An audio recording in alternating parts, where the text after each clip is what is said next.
Lime, duh. Yeah. Let's do it again.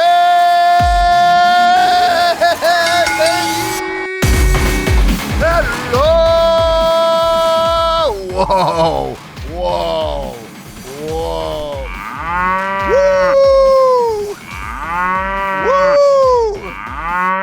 There's a lot of beef out here. Two big meat sandwiches colliding. Splat!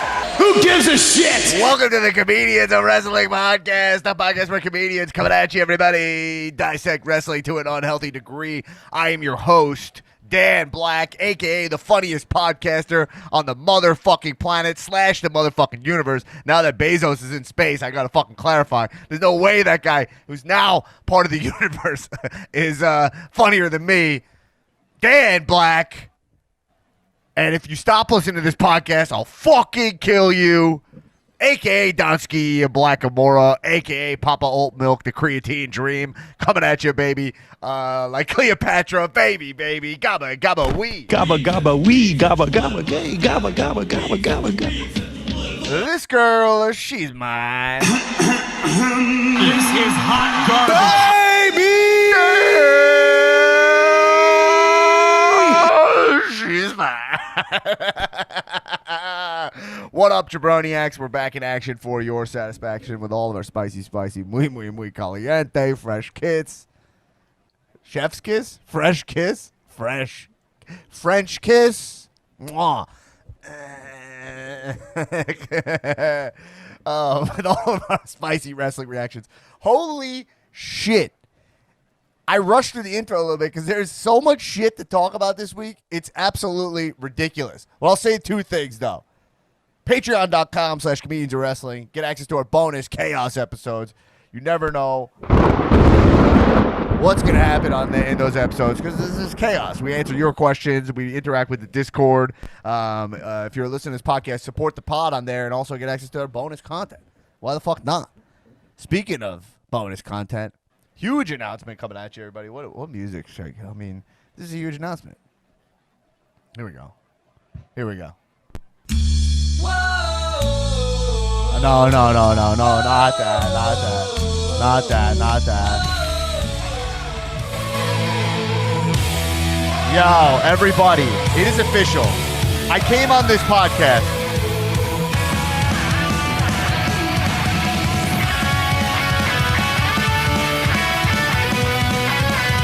I came on this podcast recklessly and guaranteed you a show in Vegas, okay? And let me tell you, there were times where I was like, man, I wish I didn't do that, okay? Because Vegas is a weird place, and dealing with people in Vegas is even weirder. I might have gotten some HPV for some of these phone calls I had over in Vegas town. But the show is confirmed. And the show we're having is the Comedians of Wrestling Podcast presents the DZ, as in Dolph Ziggler and Friends, SummerSlamTacular in Vegas at the Space. Oh, if you're watching on the YouTube, by the way, if you're not subscribed to our YouTube, go eat a dick salad or go subscribe, right? Those are the two options, okay? Choose your path wisely, folks. You want to eat a dick salad? Or do you want to, for free, hit subscribe on a YouTube page? I know what your answer is. Someone you idolize. All right. Yeah. So Dolph Ziggler and I were collaboing for the show in Vegas. We'll have tons of surprise guests from the wrestling world. And we'll be doing some cow shit also. It's going to be the hybrid that you have all been waiting for. Gonna be fucking dope. Now, the ticket link, as of I posted this, is not live, but I believe the ticket link will be up on Thursday, so that's when this podcast drops. So it should be up. I will have all that information all over our socials at COW Podcast. It'll be on at Heel Ziggler, Dolph Ziggler's social media. It'll be on my personal at Dan Black Attack. So if you were looking for this, you will find it. I just don't have that link this second. But get your tickets. Going to be awesome. It is immediately after SummerSlam Saturday night. It is 5 minutes, I believe, from Allegiant Stadium. It's right on this, a little bit off the strip, but right there. So, you go come to our show, go party afterwards. Going to be a fucking great time. I'm absolutely pumped for it. So we'll have more on that, and it's going to be great. Sierra Hotel, Echo, Bravo, Oh, India, my Romeo, God. Oscar, Shapiro. Oh, my God. Here he is. Jason Shebiro, Comedians of Wrestling heavyweight champion. From Hawaii still. You know the music indicates where he be. Yeah, I'm trying to announce the show, Shebs. What's going on? We got a lot to talk about. Cena I'm trying to announce the show, bro. Goldberg came back. No, this is bigger than that. No, this is bigger than that, too. How long do you have this go? Look, I don't cut music off anymore.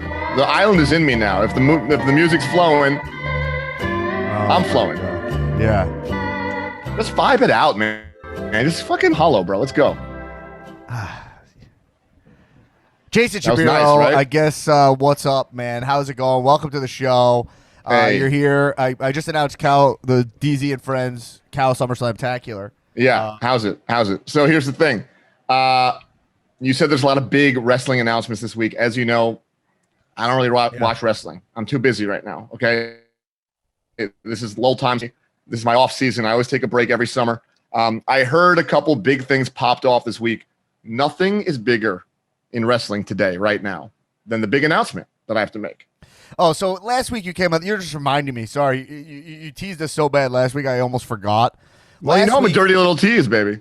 Oh my God. Oh, fuck yourself. So anyway, last week on the pod, you had said you had a huge announcement, and then your announcement last week, in very wrestling-esque fashion, your announcement last week was that you have a huge announcement this week. The announcement last week was that on this week's show, there's going to be a huge announcement. And this announcement today is so big that merely announcing it last week was a big announcement. Right. Okay. All right. And by the way, I did not make this up. This is how they do it in wrestling. I'm just learning from the greats. Bruno Sammartino, Dino Bravo, Tito Santana. I don't know if Dino Bravo. Harley Race. Is Dino Bravo in the category of the guy on the level? Brooklyn Brawler. Gobbledygooker. Okay. Lance Storm. Yeah. Lance Cade. Lance Archer. Lance Bass. Lance Archer of Infamy. Yeah. How many more Lances you got? Can you dig up one more Lance? No, I cannot. Okay. I'm out of lances, bro. You're out of Lances. Okay, you've thrown your last Lance. I've thrown my last lance. So here's the deal. I have a huge announcement for you guys. Yeah. And I told you So the announcement is happening. You promised there is an announcement right now. We can lock that in?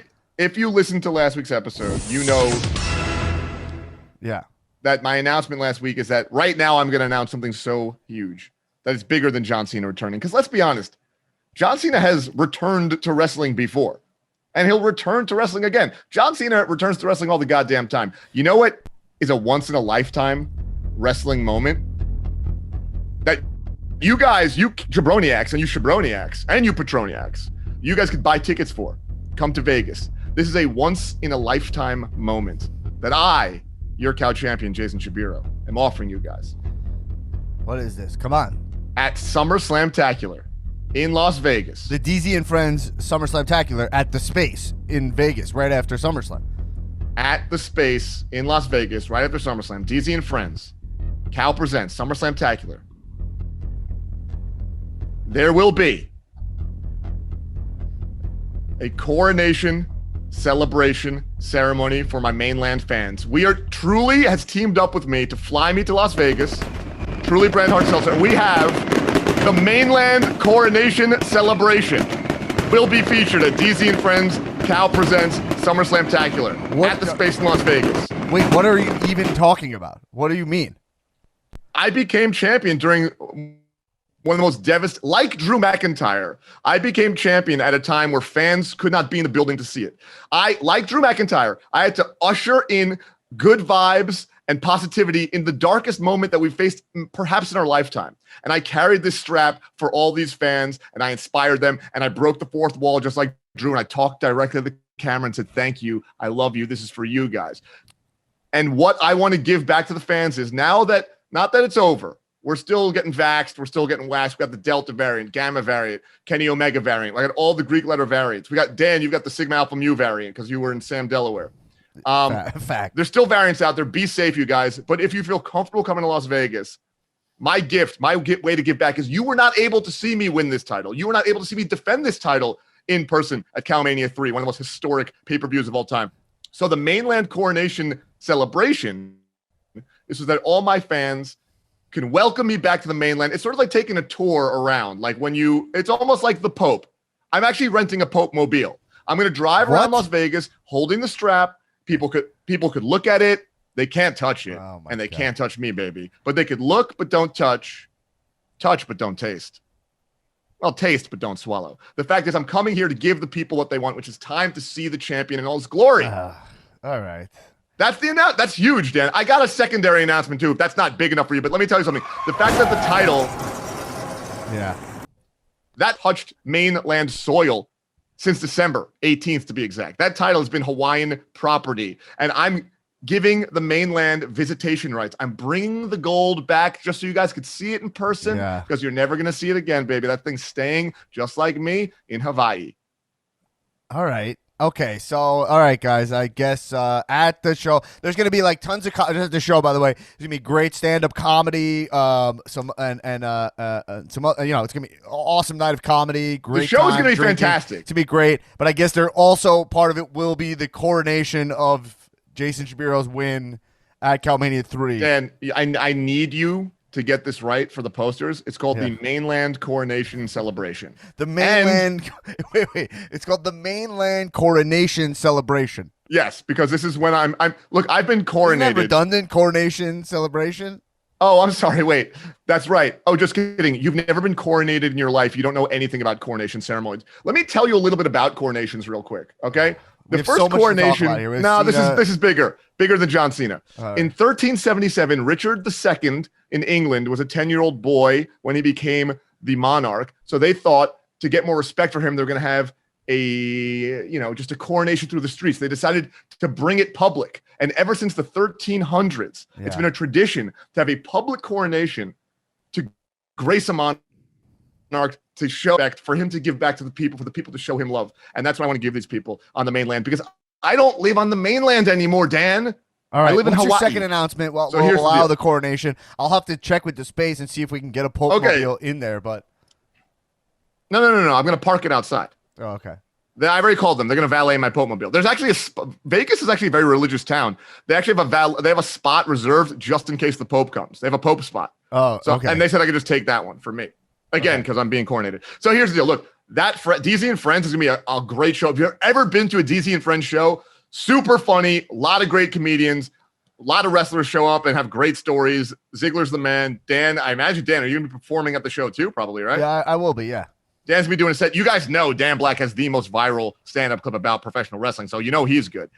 And yeah, you're also going to get the headline event of that night is sponsored by Truly. It's the Truly brand hard seltzer presents Land Coronation. Okay.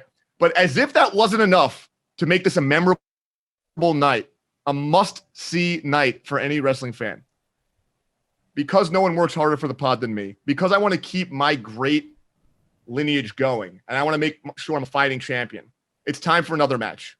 I'm not going to be fighting this match, but we need to find me another opponent. Wait, what? You're not putting... there's a match, but you're not putting the title on the line? There's no title match. No. The title, defend the time land soil. The title is now Hawaiian. It's actually almost like royal Hawaiian property at this point. I'm out here. I'm coming to the mainland strictly for the mainland coronation celebration. And then there will be a match. I am going to have a number one contenders match at DC and Friends SummerSlamTacular. 2 people will fight.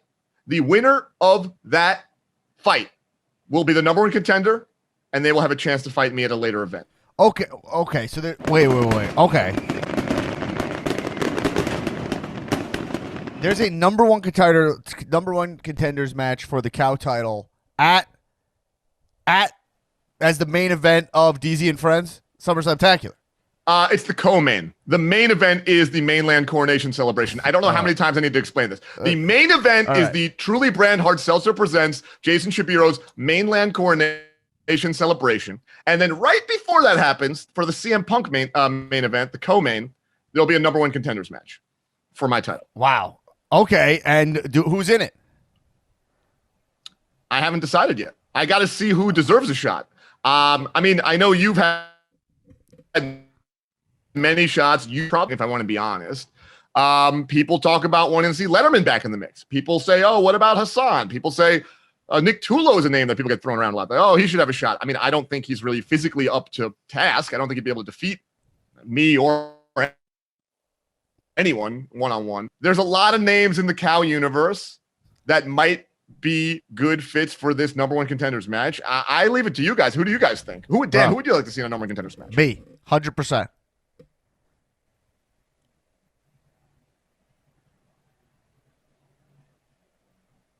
Me.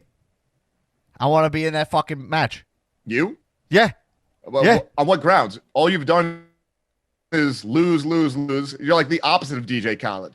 Well, then wouldn't you not be scared to wrestle me again, right? I mean, aren't I just an easy opponent, right? I mean, what's the problem? I'm not scared. I'm not scared. I'm trying to make the best content and the best show and the best matches and the best memories and the best highlights. Bro, I'm way sick. Since first off in Hawaii, we don't, I'm not even want to relitigate all that, but we know what you did to get it done. Okay, we know what went down. We know the things that went down. Plus, I know some of the mistakes that I made. I've been training way harder. I'm way better shape now than I was in Hawaii. Okay, so if you're a fucking actual fighting champion, you'd be interested in the challenge of me in better shape. Imagine putting me down in this shape. Imagine what that would feel like. I'm just saying. Let me tell you something. We don't have time for this today. I'm fine with that. I think you might be at the back of the line, but we'll see. But again, it's not just about getting in physical shape, Dan. It's about getting in mental shape. And we all know that I got a 15-10 on my SAT. Well, how many fucking sound bags do I need to do to get into the mental shape, into the emotional space for you to consider me to be in this fucking match? Is this your SAT score? Yeah, because it's 15-10. Why do you have that handy? I had it shipped to me from the mainland. I got my birth certificate sent out here. I got my social security card, and I got my SAT score. Why do you need SAT scores? For proof I need all my what? documentation, my paperwork. Proof of when you peaked? Bro, I'm stay peaking. I'm peaking right now. Oh, you're a fucking peaking duck, folks. All right, listen. Peaking fuck, okay? You fucking peaking fuck. Barely funny, but let's see. Did people like it? You think you know me? Yep.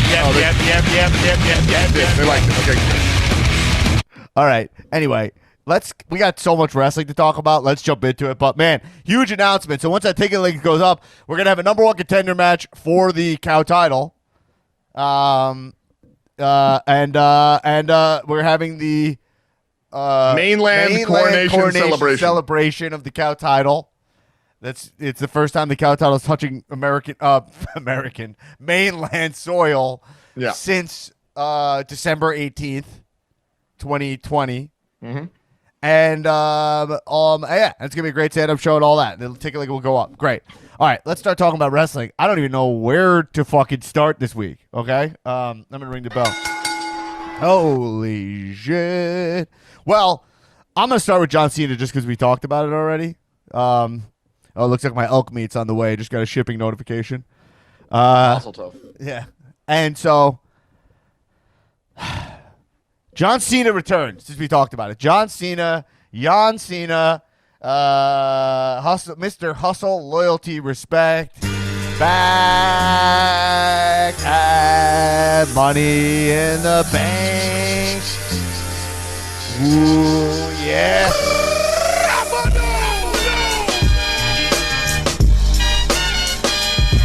Yo.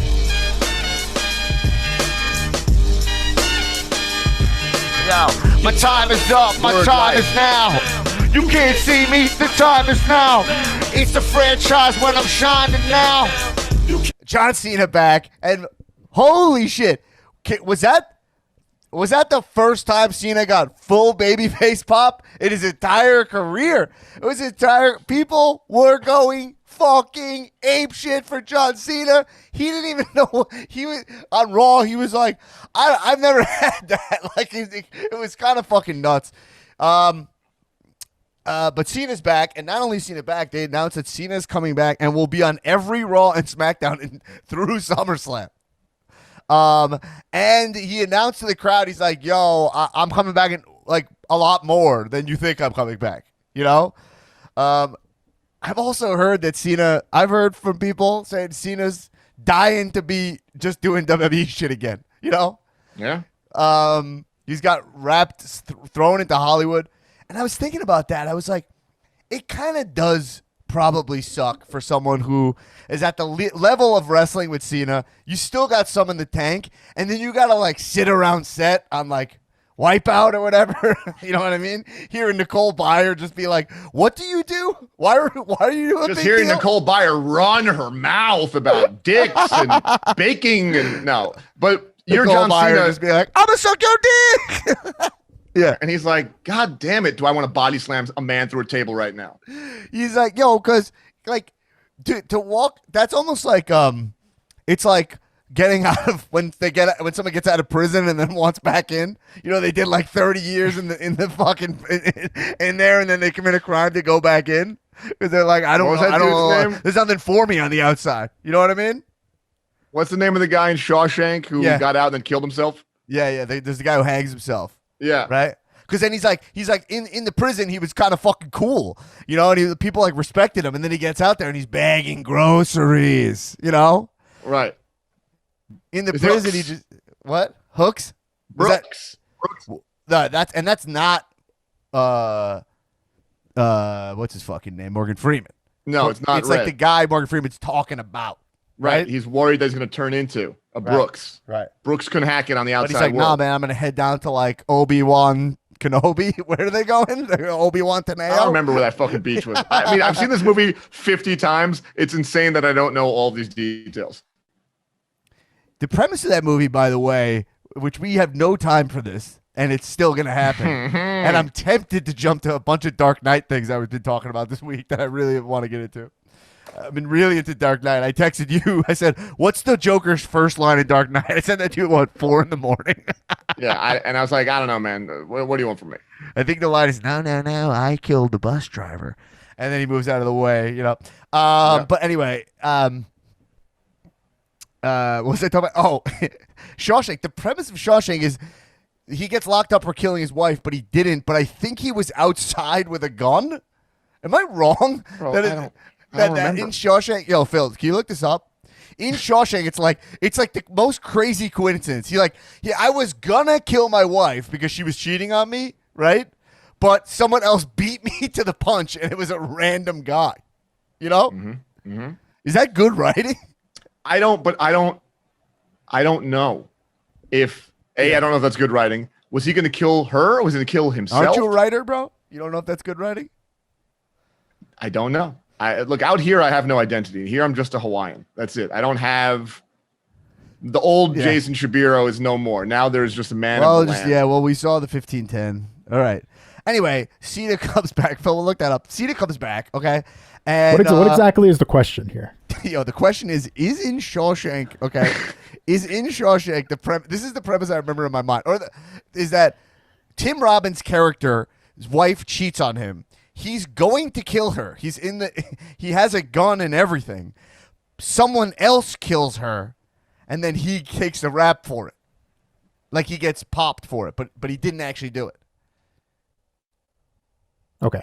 Okay, look that up. Yeah, that sounds familiar. I mean, I've seen this movie. That sounds exactly what isn't it that is. bad? Doesn't that make the movie not good? Like someone else did that? Because he was going to do it anyway? It's just stupid. Like, who the fuck is gonna do? Who does it randomly? Someone else kills me. What are the odds there? I mean, maybe that's what makes it good. Like that's why you're seeing this movie because of that. Speaking of wrestling, John Cena, he comes back. So he cut a promo. In his promo, he was giving his justification for why he interrupted Roman Reigns. Now, I just want to talk about Roman Reigns for a second, and this will come back to John Cena. I'm all over the place. Roman Reigns is operating at such a high level right now of performance, you know? When John Cena came out and stood next to Roman, I was like, this is the Roman, like, now it feels right. Like, now it feels good. And my thought process went to two places. One place, which was like, is that was Vince right? Like, is this the journey you need to take? You get behind a guy full and you never fucking relent. You know what I mean? And if you believe in their talent. Because when he's standing next to Cena, that's exactly what happened with Cena, who's a way better talent than Roman. What we say now, maybe Roman gets to a place where he's better. I don't think he will ever get to. I know for a fact he won't ever get there. You know. And then the other thought I had was just I was watching AEW and I was watching Kenny Omega, and I was like, Roman Reigns is just on another level than Kenny Omega right now. It just is. It is what it is.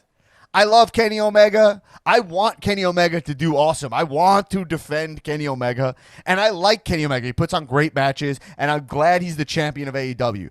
The concept of AEW is one of my guys so deeply that, like, we have a show where Kenny Omega's the champion, the Young Bucks are the champions, you know? And they're heels, and they're having fun.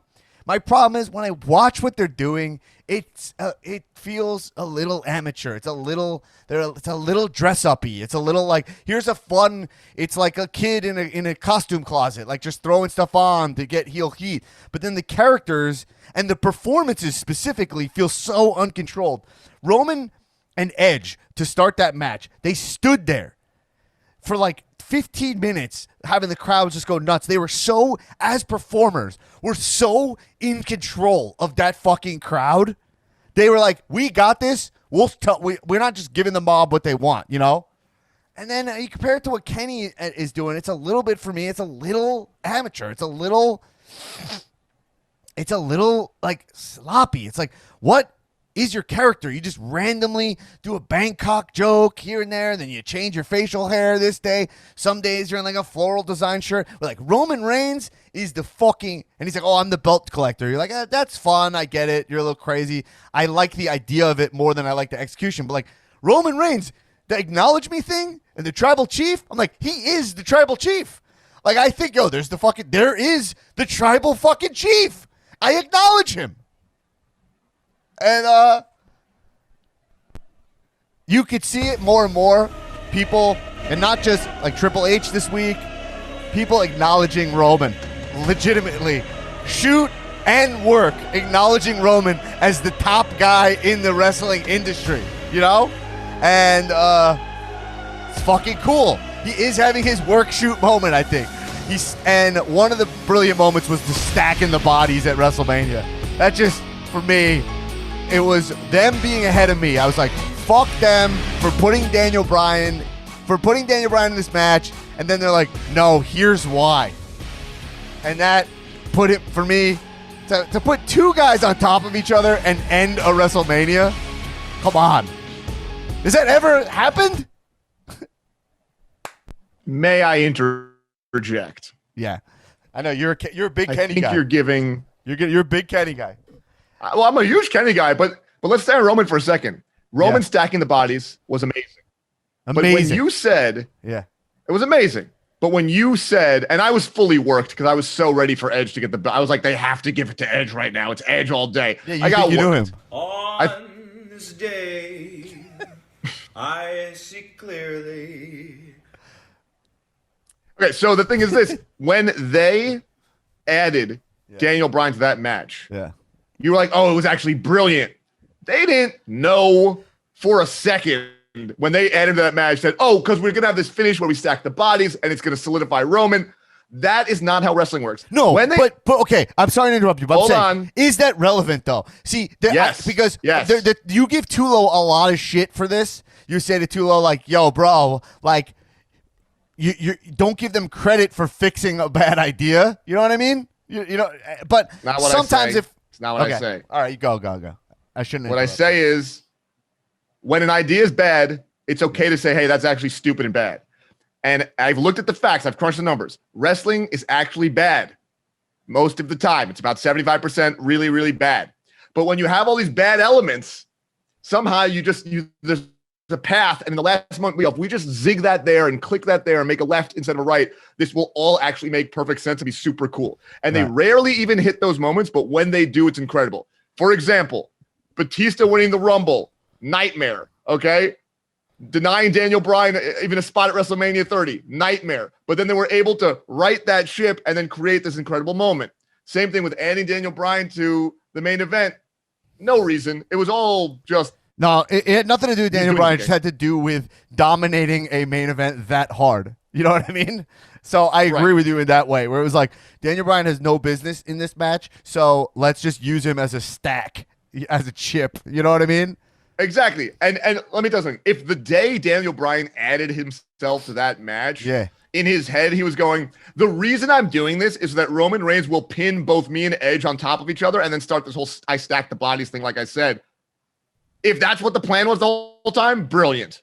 But that was not the case. No. The case was 2 weeks before the match, Roman Reigns said, I'm going to stack them up and pin them both as like a throwaway line. I don't even think they knew then that they were going to do that. Yeah. I think it just came out of his mouth. It sounded cool. And they're like, hey, let's literally do that.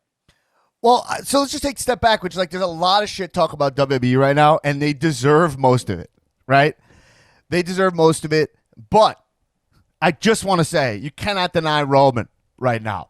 And when you see Roman at the top and you see the other guy, like you see Kenny, to me it's always a little bit like, I can't show this guy, like, I'm like, he's not showing how fucking great he is in AEW the way that the WWE guys in AEW are. Like, I would say Moxley is fucking awesome in AEW. And I attribute some of that to his WWE training. The WWE polish. Here's what I need to say about this. Yeah. When you're comparing AEW to WWE, yeah, and you are saying Edge and Roman were toe-to-toe and they milked that, and AEW guys don't know how to do that, but Edge and Roman do. WWE guys also don't know how to do that. Edge is a once-in-a-lifetime talent. Roman is a once-in-a-lifetime talent. You're talking about two of the greatest wrestlers. Well, that's the argument for Tullo, probably who's always shitting on Edge, and he's wrong. I'm just saying. Those two guys are rare breeds. Those are some of the best talents we will ever see in our lives, bro. Okay? Now, AEW, yeah, you're right. It's a good point. It does feel a little bit more of like musical theater, a little costume shop, a little bit, hey, we're playing, we're fucking around. It seems a little bit more juvenile. It seems a little more whimsical. I'm going to call AEW whimsical. You're saying it's a little AEW, bit more fun. It's a little bit more loose. It has whimsy. It's a little fresher. Part of the freshness of AEW is that they don't make everything this big, huge thing. It's sort of like, yo, let's try this, let's try that. And that leads to some truly incredible moments. And truly is. Yeah, I have to say the word truly 7 times in every podcast. I've noticed that. There's a couple times where I've seen you actively go for truly, the word truly. Otherwise, I don't get paid, bro. Yeah, I've noticed. Influence. But all I'm saying is that I don't think you're wrong. I think you're right. When you see Edge and Roman Reigns in a main event, that level of perfection, of polish, of gravitas, let's just call it gravitas. You'll be hard pressed to find that in AEW when you got, a guy wearing a denim jacket with his hands in his pockets, dick flipping around. That's not going to happen there all the time. But the good news is that also doesn't happen in WWE all the time. It's rare for Edge Roman face off. That's a beautiful thing. So appreciate when you get it there. And just also know, what Kenny's doing is a different thing, and it's a little bit more whimsical, bro. Well, I just want to say, like, it's as a performer, it's like it is that thing where there's a comfort there to not just pop the crowd that I see that is like, that is so important, It goes back to, I got that note. I was like, Chris Gethard gave me this note early on in my performing career where he was like, he was like, Dan, like, you're like very funny, so you can like make the crowd laugh and you could feed into them and you could coast on that forever. But you have to get like control as a performer to be like, to know like, hey, what were you actually going for, as opposed to being like, oh, just make them laugh. And I see that control in like these guys like Roman and Edge who will just stand there. You know what I mean? And like, they fucking know what they're doing. You trust them, So I don't know. I just had that moment at Money in the Bank where I was like, this was like, it was sick. Anyway, all right. There's so much stuff to cover. It's an incredible thing. I want to say one more thing. Yeah. You said, was Vince right all along about Roman? Did he need to go through this journey to get where he is? Yeah. I think we were right about Roman all along. We said, pop that shirt off. We said, take that vest off. We said, the guy's clearly a heel. Stop trying to make jokes about your balls and your grapefruits and Yeah, your well, everyone was so Scooby-Doo. right about him for years. You're right. Yeah, I almost forgot. It's not that Vince McMahon had this master plan. This is my main thing about wrestling. I want you guys to just understand that these guys are not geniuses. They don't know what they're doing. Baby. They don't have a plan. They're just doing the best thing for next week. They're just trying their best to see what might happen next week. And that's why it's the job of the performer to grab that brass ring. And that's why it's the job of the guys, the powers that be, to trust them to make it happen. And the thing that Vince does better than anyone else is this. It's actually a bad thing. Is he's just stubborn. So Vince is never wrong. He's just not right yet. Yeah, Vince is so interesting because, and since it's his company, as the guy, he will talks keep so making that guy the guy until it's true. Like, he will never stop until he's right. I mean, wherever the tribal chief gimmick came from, I would like to actually know that who decided on that, because that's where they got ahead of me. I did not. If I had to guess, who do you think the guess is? Heyman, Smart money. I think. What? I would go Heyman or just Roman himself. No, smart money that's a Heyman. Heyman was involved in that. Because Heyman, they're probably like, we want to. What happened was they were like, we want to put you with Roman, right, when he comes back, and he's like, all right, here's what I think will work for him, right? That's clearly what happened, right? Okay, I think they had a meeting. WWE's so weird because then you read, Heyman removed from talking smack. You're like, what is that a punishment? Like, what happens over there? It's just like you know what I mean? I think it's kind of who cares and just like whatever, bro. Like, Heyman's been hired and fired by that company multiple times. You know what I mean? Like, at this point, best guy. You know, Paul Heyman is. I mean, let's be perfectly honest. Vince McMahon is the love him or hate him. He is the end-all, be-all of professional wrestling as we know it today. That guy is God and the universe. And Paul Heyman is just like one step below a god. He's not Vince, but he's pretty much Vince. Like, he's just as good. So this is what I was saying. The interesting thing with Vince is like, it's like people talk so much shit about Vince, but then at the same time, I'll see a meme that is Vince. It's from. It's not even a meme. It's just a picture that's labeled like a meme. But it was Vince trying out the zip line at WrestleMania 12 before Shawn.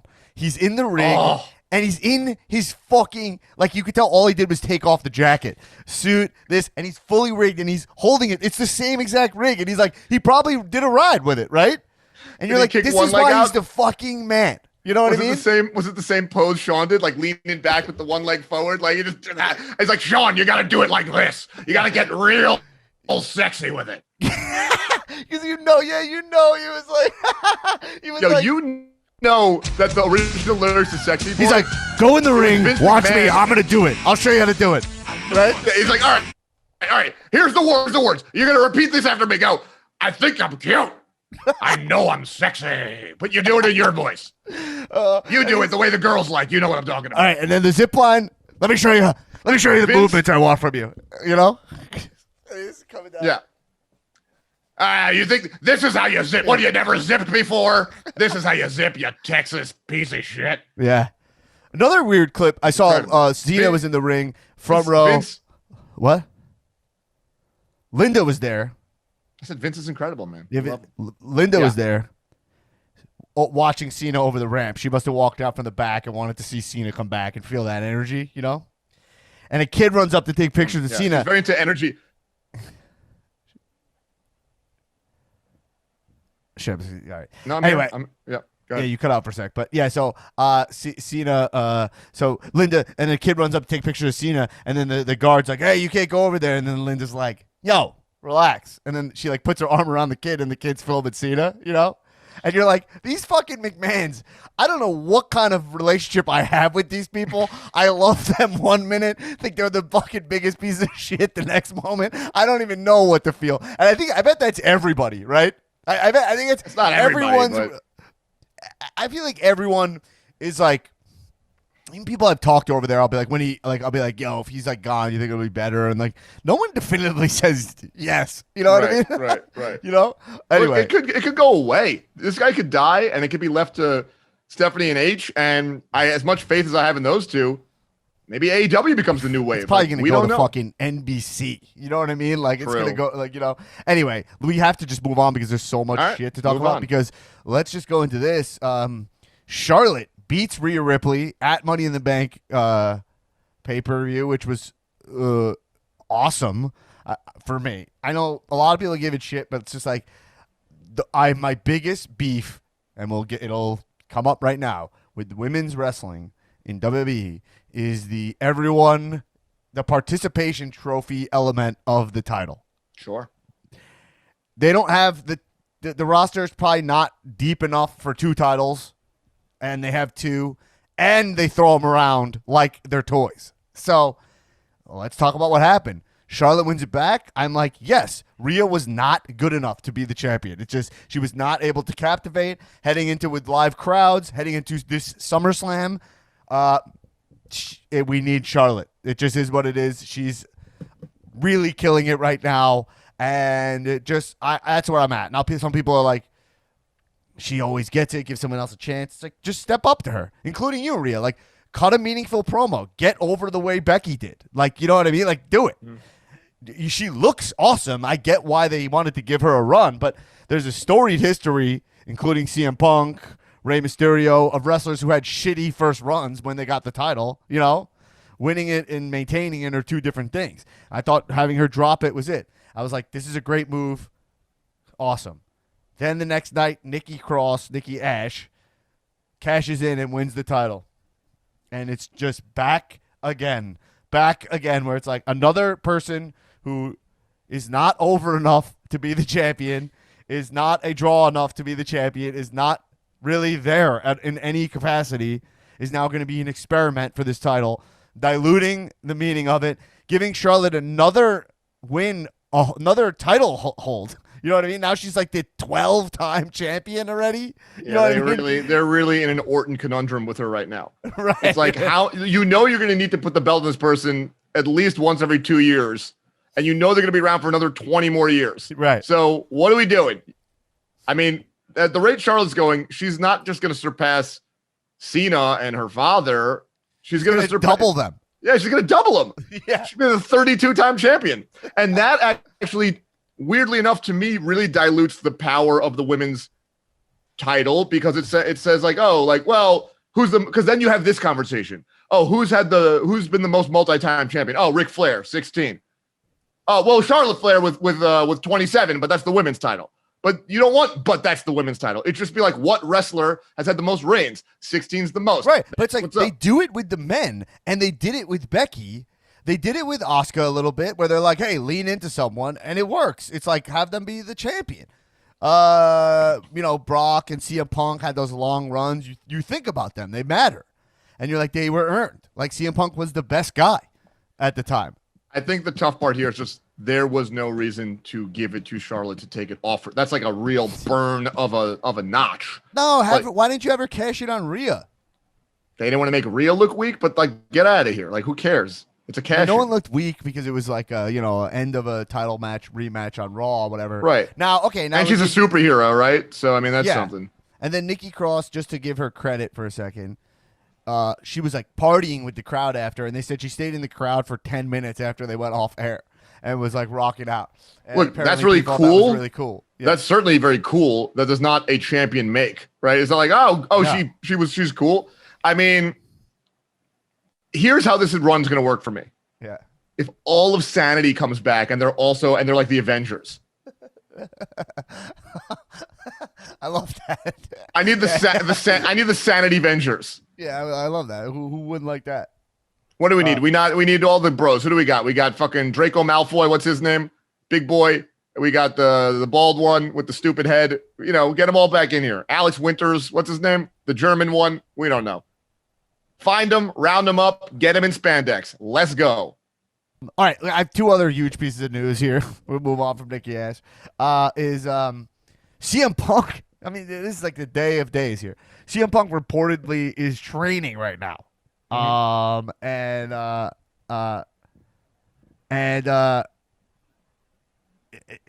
They're saying that he is in talks, likely, it's being reported, likely with AEW. That's what they're saying. Woo. That's where he's looking like he's landing. And he's already training. I mean, holy shit. If you ever wanted to keep something under wraps ever, that was it. You know what I mean? Yeah. That's definitely a bummer that they couldn't figure that out. But I guess once you train, he probably wants to go train with other wrestlers and shit, and you're in the gym, right? What else can you do? You know what I mean? If you're, so holy shit, man. I was just thinking about it. And then Daniel Bryan no longer in talks to re-sign with WWE. This is what we're reading. I mean, we just got to really think about this. If they sign CM Punk and Daniel Bryan over at AEW, like with the roster they already have, I mean, that's a real competitor, no? I mean, the level of talent and the fact that they just have this bottomless pit of money, you know what I mean? But they could pay all these guys. Got that auto bumper money, baby. Do they ever seem to not be like they sign everybody? It's like not even an issue. It's crazy. I don't know. What are these contracts like, though? Are they like the same money, more money, less money? Because I feel like people would take pay cuts to go there just because it's like, I want to be at the cutting edge right now. Right. I want to do good work. Do we know what the money's like for them or no? Can you hear what I'm saying? Yeah, hold on. My thing is okay. Yeah, we don't know what their money. That's the thing. Is like I don't know like if these guys like is like Malachi Black. Is he like I don't know if they're taking less money just to like make it happen and get behind the company or whatever. Because it's like there's no way that AEW is making enough money to justify this roster. You know what I mean?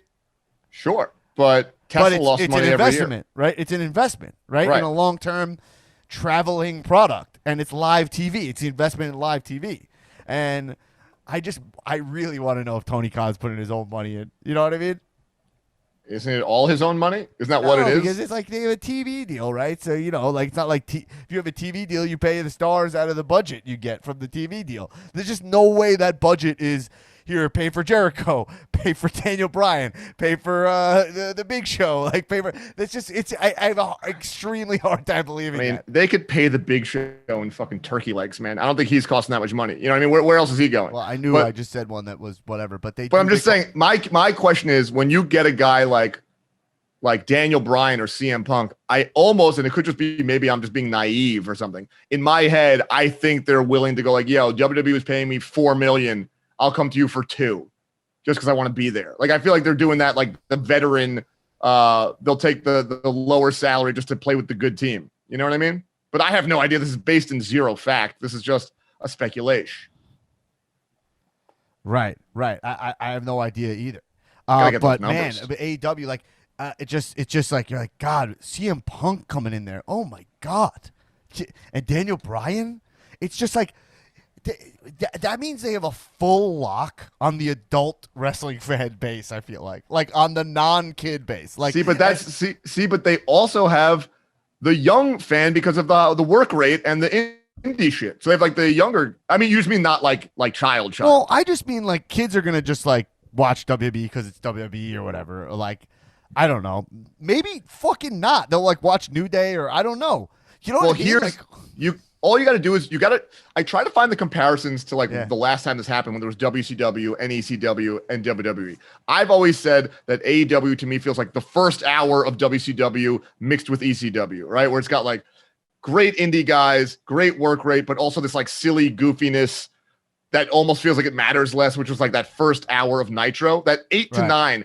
You have to understand, during the Monday Night Wars, Nitro was 8 to 11 and Raw was 9 to 11. And so I'd watch that first hour of Nitro all the time, and then I'd flip back and forth during the 9 to 11. But that first hour of Nitro was like the cruiserweights. It was like Jericho doing Ralphus stuff and being ridiculous. It was just more fun and a little bit sillier. If all these guys go to AEW, I think what WWE becomes left with is it feels like where aging guys who maybe matter less are. Like it feels like bad WCW. You know? Right. Whereas AEW is going to feel to me more. Well, they're smart pushing the younger guys, and they're using like the way they're like, oh, we'll push Jungle Boy, and we'll use Christian to get him over, and like they have MJF with Jericho, and they're really pairing the veterans up with younger guys to be like they're kind of their proteges, and then they have like Hangman on Page and Kenny who are like their stars, like those are the young bucks, like those are their own stars. They have Moxley building up Kingston. Like it feels like there's a lot of great thought into what they're doing. You know, I think that they do a lot right in talent development, and I think WWE is just here's the thing. WWE gets to be status quo. They get to just be like, this is the way we do things. This is the way it works. This is the system. And AEW, because they're so new, just guys be like, fucking whatever. I don't know. We're going to do this now. Let's see how that goes. And I feel like the mentality there is a little bit more, hey, let's see how this goes. And they take chances. And sometimes it's stupid, like an arcade room match where Miro, for some reason, is best man for Kip Sabian, and they like to have a fight in an arcade. Yeah. And sometimes it's incredible, like a Stadium Stampede match. And you're like, this is great. Yeah. I'm so glad you thought of this. It was more early on, so like whatever. But like they've gotten some of that stuff together, and I feel like it's consistently better now. But yeah, true. All right, just for time. Goldberg back. We'll be wrestling Lashley at SummerSlam. Perfect. Perfection. Where are you at on that? See, here's that.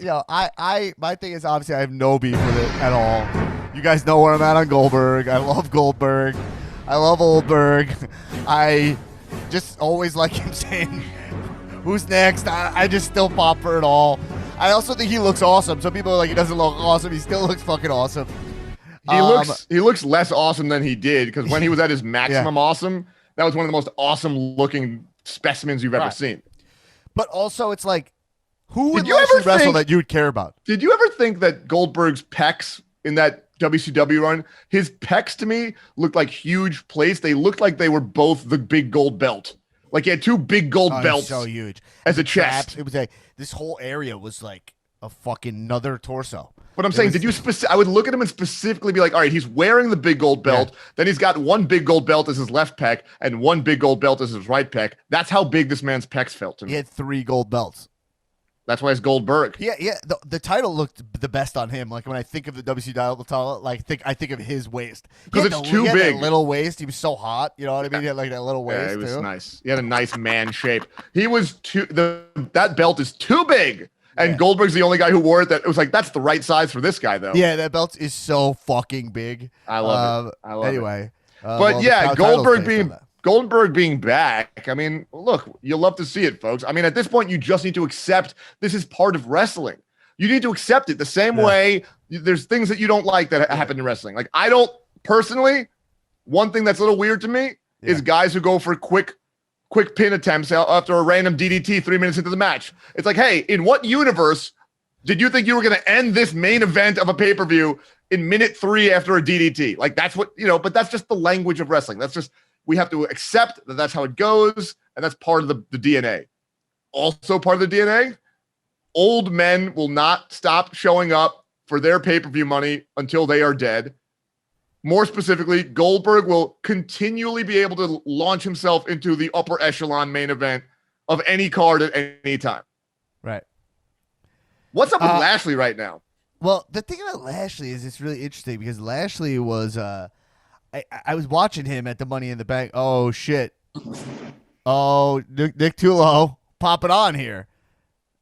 Tullo, do we hear you? I don't hear nothing. He's Tullo. Frozen. He's in the icy tundra right now. Let's go, Tori. Go fuck yourself. All right, we don't hear him, so maybe he'll pop in. You're gonna. But I know he's going bite? to AEW Dynamite tonight, so maybe he'll have. He's trying to give us some kind of update. We got boots on the ground. Well, I will say one thing. What? One thing that I did not appreciate is that he specifically was like, "Oh, I'm not going to show up to this pod because of Shebiro's big announcement." I thought that was cowardly, to be perfectly honest. I mean, Tullo, Phil, what do I do? I got to give him the boot? I think you need to boot him and put him back in. I don't know. He's clearly frozen. He's clearly wasting all of your listeners' time. I'm gonna remove him. I'll cut this out. You can keep it in. Don't report Keep it all right, in. I removed him. Soak it. Yeah, I mean, so Lashley was, I don't know. I kind of like digging Lashley a little bit. Like, he's not good, but he just was, like, he wrestled Keith Lee on Raw. Keith Lee came back, and he was beating the shit out of him. That was good, but I don't want to say anything about Lashley. I would like to say Karrion Kross debuts on Raw. We just got to talk about this. Because Karrion Kross debuts on Raw and loses to Jeff Hardy. It is just insane. Now, Jeff Hardy did cheat. I forget what he did, but he did cheat a little bit.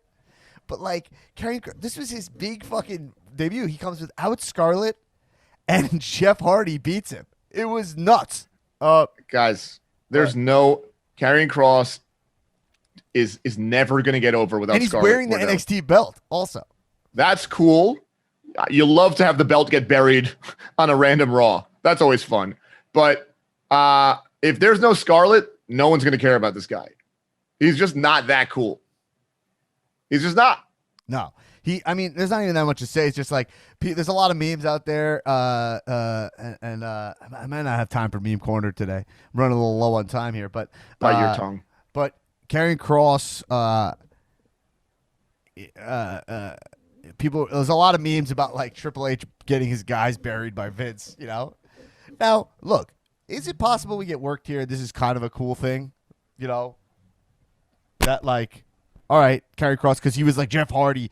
You're fucking made a huge mistake and you're next. But is it maybe it's like, you know, sets up for him to do some cool shit, or like maybe Scarlett shows up and then it's like now he's more powerful. He came without her. It's like, oh, I forgot her at home.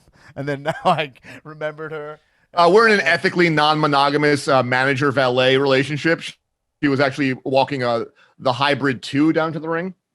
And you're like, maybe. But the bottom line is you looked like a complete D-bag when he was cutting a promo after losing to Jeff Hardy, and he was just like, you made a huge mistake, TikTok. And you're like, you just like lost. You know what I mean? Like on your debut. There's a reason it's good to win your debut. Then Keith Lee came back and lost clean to Lashley too. So you know what I mean? It's Lashley. We're powering up Lashley. I know. And but I like Keith Lee. I know you hate Keith Lee, but he came back and you think that he would be powerful. You know, he was like doing some good shit. Lost to Lashley, but yeah, Lashley's the champ. I get it. It's fine. But these guys were making big debuts and returns, and you know what I mean? It's like they just cut all these other guys from the roster and then bury the guys they're keeping. You know, it's just kind of interesting. It's worth talking about. You know, I mean, why is Keith Lee back? I thought they got rid of him. No, he went to like he was injured. Then he came back. I thought they cut him when they cut everyone else. None of those firings. I thought it was one of those firings, like last month or whatever it was. Keith? No, Keith not fired. Oh, then maybe it was just like a really good dream I had or something. No. What are we getting? Are we getting Tullo back in? What's going on with Tullo here? I think Tullo said he's going to give you a call, I believe. He says his reception sucks, so I don't know if we'll be hearing from Tullo. But last thing on the docket here is Seth and Edge set up for SummerSlam. The setup was a little weird for me. It was like Seth lost the Money in the Bank and was like, whoever's in line, like, I should be next or whatever. And then he just like ruined Edge's chances at winning the title, you know? But that doesn't really get him the title shot per se. You know what I mean? I don't really care. He was kicking Edge in the head, and you're like, it's clear that that's the match. We want to see that match so bad, right? Oh, yeah. And we want to see that feud so bad. Those are two guys who have, I mean, Shebs. Remember when Seth was coming up and I was trying to be like, yo, this guy's awesome. This new guy, Seth Rollins or whatever. I was like, because we knew him as like the jabroni in the Shield, but like, I started comparing. I saw Edge in him. You know, he started being the architect, and he started being like an opportunist. I was like, he's really the closest guy to really tap into a true Edge energy, and in a really original way. It wasn't just like I'm gonna be perverted or this and that. It's like, no, I'm like an architect. Like I'm always planning. I'm a step ahead, and I'll do anything to get over it. It's not selling out. It's buying in, right? Like full on that. It was like a corporate.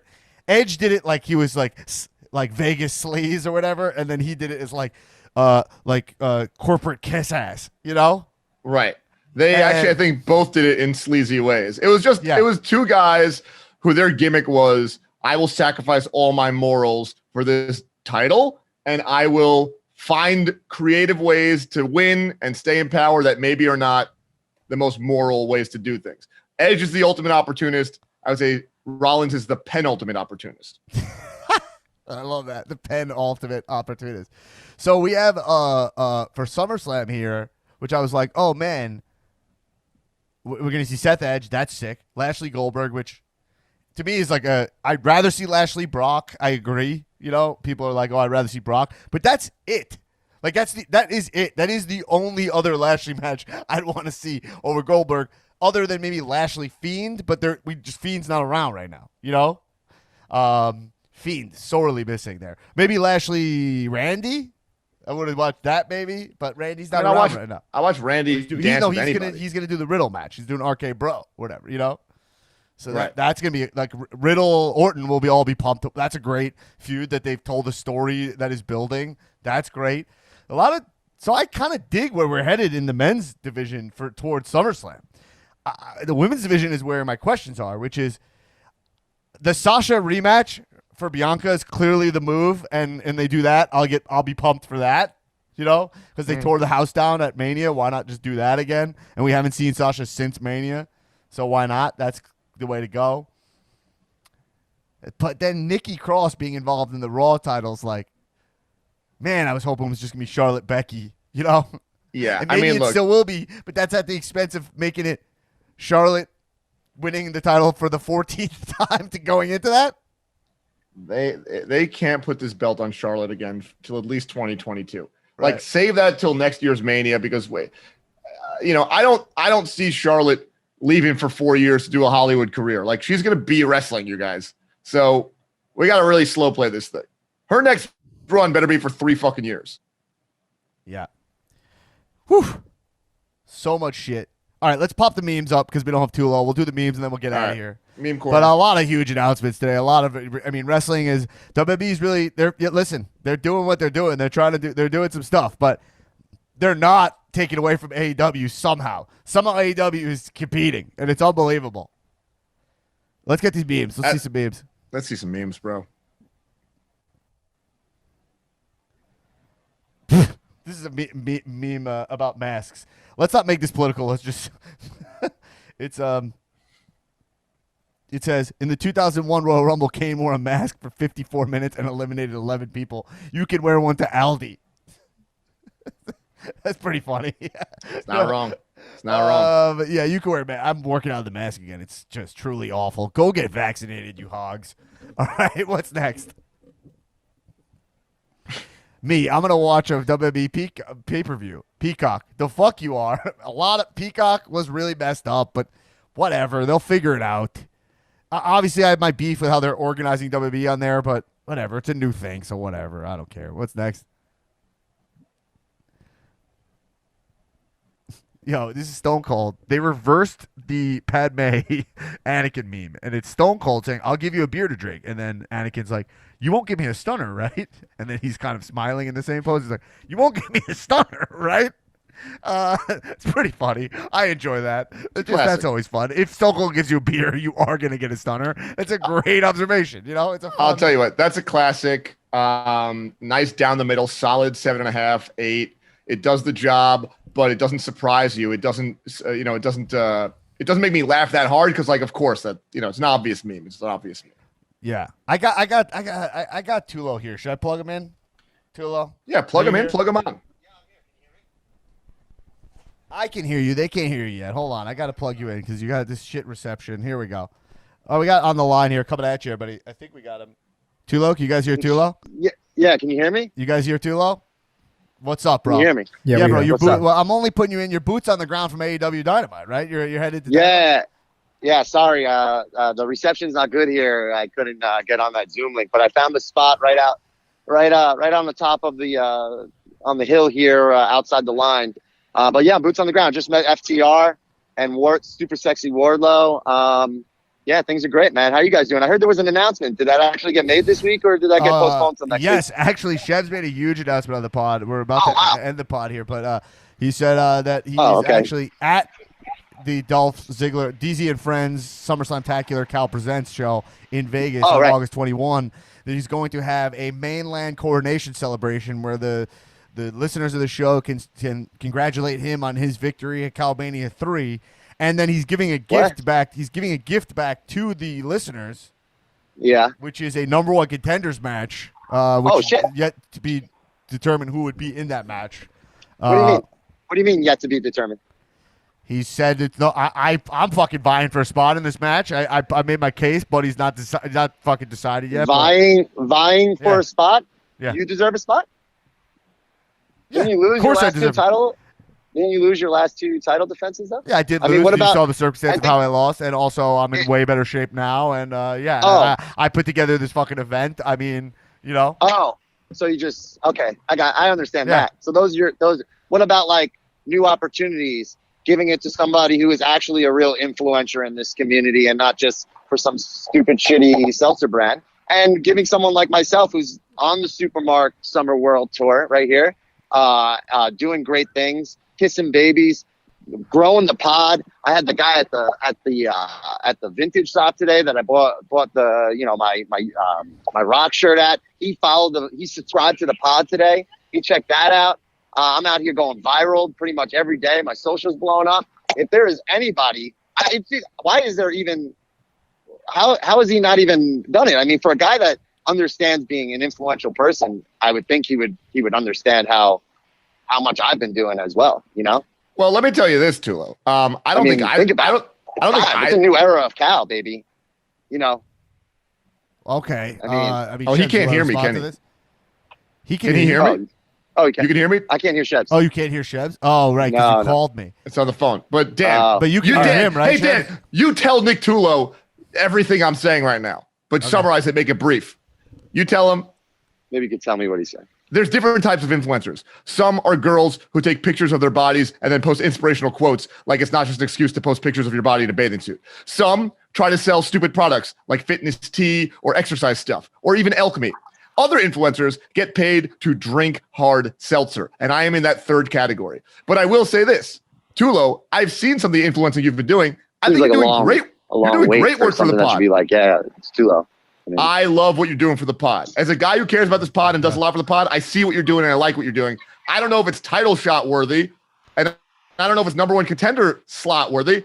Quite frankly, I don't know if either of you guys are going to be the number one contenders match. But make your case to the fans. I'll listen to the people on this one. I'm saying why not fucking who's more worthy than fucking I'm not even arguing against Tullo. Maybe it's time for fucking Tullo to get a shot. And you know what? I'm putting this event together. I've been working my ass off. It's not like I got defeated and then fucking went crying. No, I've been in the gym hustling, loyaltying, and respecting. Okay? My ass off. Everyone knows. So why not? What I'm saying is that why don't you fucking make it me and Tullo? Why don't it's me versus Tullo? I'll go toe-to-toe with Tullo. Wouldn't you love to see that, first of all, Shebs? You get to see me and Tullo actually tear each other apart. Wouldn't that be fucking cool for you? Yeah, I love both of you guys. Would love that. No, you guys are my homies. You're homies, bro. Cut the act where you're homies. You fucking betrayed both of us, man. Look. I've been through this a million times. You're back to doing this again? I'm not back to doing anything, Tullo. What I'm just saying is that, like, I said it would never be the same from the start. It would never be the same. Okay. That's it. But Sheb's the cow champ, and I've always told you, you act like a little kid, Tullo. I've always said that about you. You act like a little kid. Emotional, a little emotional. I'm sorry. Okay? I'm sorry that I think your time is done as cow champion, and it's time for a new era. Someone that can actually beat Shebiro at his own game. Bro. All you gotta do is prove it. It's a number one contender match. Hey. Listen, I'm ready, willing, and Gable to prove my abilities wherever I have to. You're ready, willing, and Gable. I'm hustling to loyalty and respecting. First of all, we're both American heroes. Why not go red, white, and blue, red, white, and blue? That's all I'm saying. I mean, listen, I'm all about it. I'm ready to go. I mean, yeah, sure, I'm not a wrestler and as jacked as you, but, dude, you don't want to scrap, dude. You don't want to scrap. You're going to get, dude. And it's going to be embarrassing if we go off and there's more people cheering for me and this is your podcast and your show. Embarrassing for who? Really embarrassing for who? For you.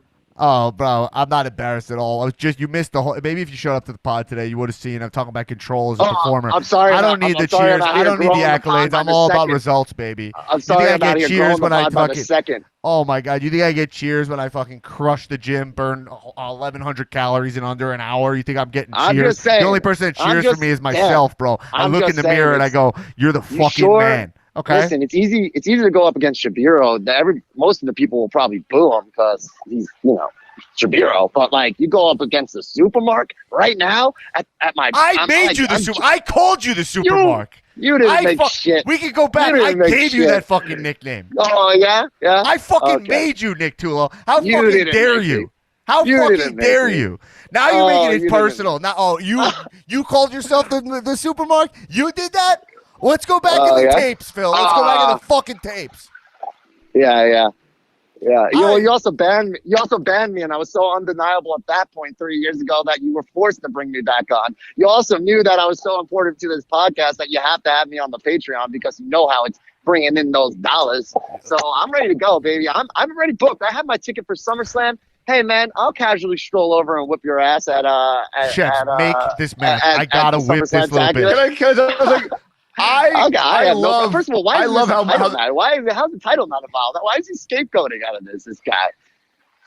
All right, look, we gotta get gotta out of be here a for first time. of all, I gotta there's get out of no here tr- for fucking All right. time. I gotta go. Yeah, I Chefs, gotta what go were you in, gonna say?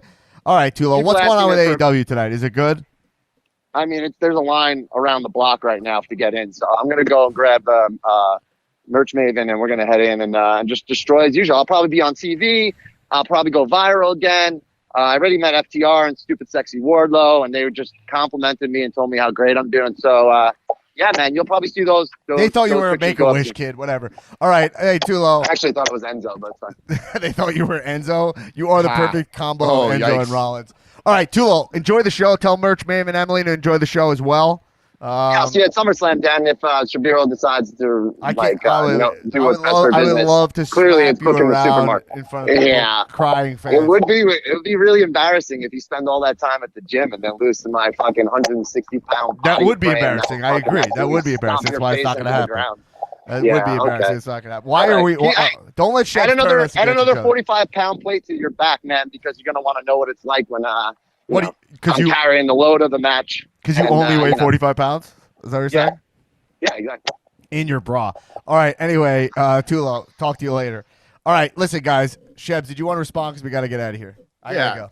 But here's the deal. I've never seen two guys try to sell a match more that doesn't exist. You guys are cutting promos on each other left and right. None of you are even in this match. We don't know who's going to be the number one contenders match. I haven't decided yet. But look, if it's something that people want to see, I guess I could. I guess we can fuck around and find out. All right.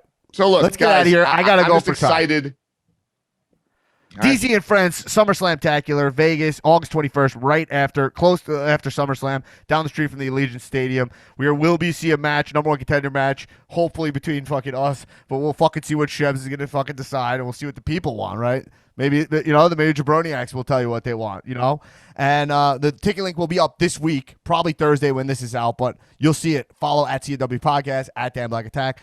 On all socials, and everybody keep watching Wrestling Kisses, obviously, but also bonus episode coming out Friday, and everybody, yes, now keep watching Wrestling Kisses. Cheers up.